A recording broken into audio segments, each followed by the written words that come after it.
I'm going to give you a piece of consumer advice right now. Do not ever buy a Mini. Seriously.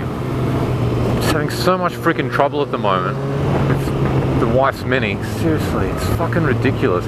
The car's like, it's less than 5 years old. It's a 2010 model. It's only done 60,000 kilometers, and there's so much shit going wrong with it.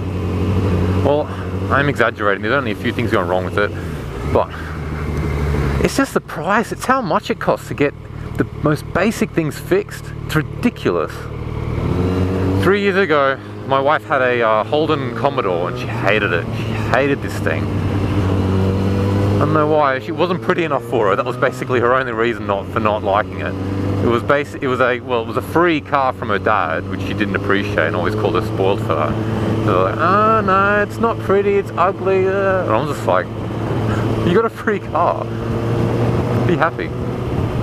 But she didn't like it, and then the cooling system fucked up, and so we traded it in. We got it fixed enough just to get it running, and then we traded it in. And we went shopping around for cars, and I remember going, you know, you should get something reliable. You've had a few cars broken down in the past, you know, your first car was a Ford Mondeo and the gearbox fucked up, and then, you know, when it wasn't that old, and then you bought this car, the Holden Commodore, and again it was only about 7 years old, and then the cooling system fucked up. So get something reliable, get something Japanese, get a Toyota or a Mazda or something. She said, oh no, I want a pretty car. I want the car that I've always wanted. Sure, no, yeah, I'm like, look, just go look at some cars. Let's just go, you know. So we went to a few dealers, went to a few Japanese dealers, but she test drove them. She's like, they're just not nice, you know. They're just not the car that I want. And in the end, I just basically said, get the car that you want, you know. If you're going to be complaining about, you know, this car, whatever car, you know, buying a brand new car that you don't like, then you're better off just getting the car that you want, and then at least you can say it's the car that you like. So we ended up buying a Mini. It was about 30 grand. It was 5 years old. No, sorry, it was only 2 years old. It had only done 23,000 Ks at the time. So it was pretty new. So her last service was about $1,300. It was ridiculously expensive. Just everything's expensive. Window wipers need to be changed. Oh no, we can't change just the rubber bit. We've got to change the whole freaking wiper itself. New battery, $350. It's ridiculous stuff. Well, you even paid extra for extended warranty. You paid, I think it was like $600 extra to get 3 years extended warranty. And it doesn't seem to freaking cover anything. She had an oil leak, some kind of oil leak from her front right wheel. I can't remember what the cause of it was. Oh, how convenient, it's not covered under warranty. That'll be $800, thanks. Just to fix a freaking small oil leak. Of course, everything has to go, because of the warranty, everything has to go to Mini. Well, actually, because of the warranty, we actually bought it through a Ford dealer, believe it or not, a second-hand Ford dealer. And under the warranty, we have to take it to them, and then they take it to Mini when they can't fix it. But nearly everything that goes wrong, they end up just forwarding onto Mini because it's such a pain in the ass car to work with. I might filter to that side. Yeah. Why would anyone buy a freaking car? Seriously. You can't do this in a car. Look how fun this is. Yeah. I'm beating all of you. I'm winning. You get to run into people you know. I ran into my uncle. Hey Zio. It's Damien. It's Damien. Yeah.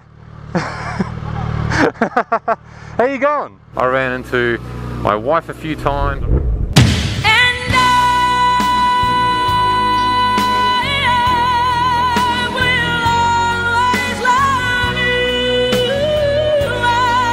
I ran into my sister. There. It's awesome fun. You know, so I discovered the other day that she had a coolant leak. I was like, oh, alright, here we go. Took it to the Ford dealer. They're like, oh, it's too complicated. We don't know where it's coming from. Has to go to Mini and they got to do a pressure test or something. So I had to book it in again, take it to Mini, and it's going to cost $1,400 to fix this stupid bloody leak. I don't even know what's freaking wrong with it because the wife has no idea what's wrong with it. Apparently there's a small leak in the hose, like a crack in the hose. There's a something underneath the car that has a big crack in it, and it was going to explode if they didn't fix it.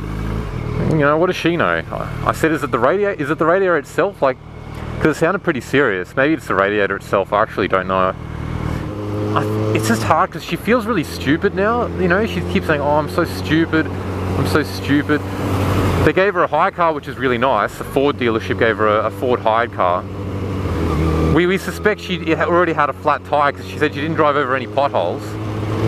And she drove it home with a flat tire, and I had to change it last night because we were going to go somewhere.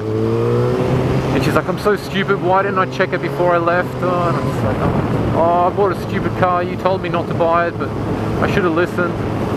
And like, you know, the problem is that my instinct is to go, "Yeah, I told you so," but then I realise that she like looks really freaking upset, and then I feel really guilty. So I'm doing my best just to lay off the "I told you so, I told you so." Anyway, she's bringing the... Check this guy's number plate. I think you bought the wrong BMW in an Audi. Don't buy a BMW! Don't buy a Mini. Anyway, she's dropping the car off now because it had the spare wheel on. And she doesn't know if she's going to get another hire car, so she's supposed to call me, but I haven't heard anything, so I'm actually going to pull over here and find out. Oh, here we go. Hello? You alright? You sound upset. No, I can give you a lift. Why, you've got the helmet. The train? You'll get killed on the train. Why don't you just call me when you finish work and then I'll come pick you up? I'll finish work when you finish work. Alright, that's just the easy way. Don't catch the train and stuff. You won't survive the journey. I'll take it very easy, and I'll give you my jacket too. It's fine, seriously. We'll make it work. It's fine. Yeah, love you. Bye. All right. So that's good.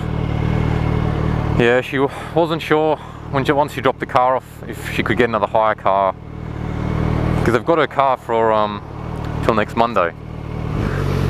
Anyway, I mean, really, this is like first world. Oh, poor us upper middle class people with our poor breaking down expensive cars. You know, there are worse people off in the world. But I guess I just needed to vent. But in regards to Mini, you know, my story isn't the only one. My sister's partner has a Mini and he's constantly having problems with it. Constantly. And then each time he goes in to get it fixed, it's $2,000 job. Each time. Easy. I don't like the filter hits because of all the shit. Look at this. Once I filtered on the left, right here actually, and I popped my tyre on something. This guy's got this "I love cock." I wonder if you can get close up. That's hilarious. Anyway guys, thanks for watching. See you next time. Seriously, now my bum hole is wet. This is supposed to be a serious emotion.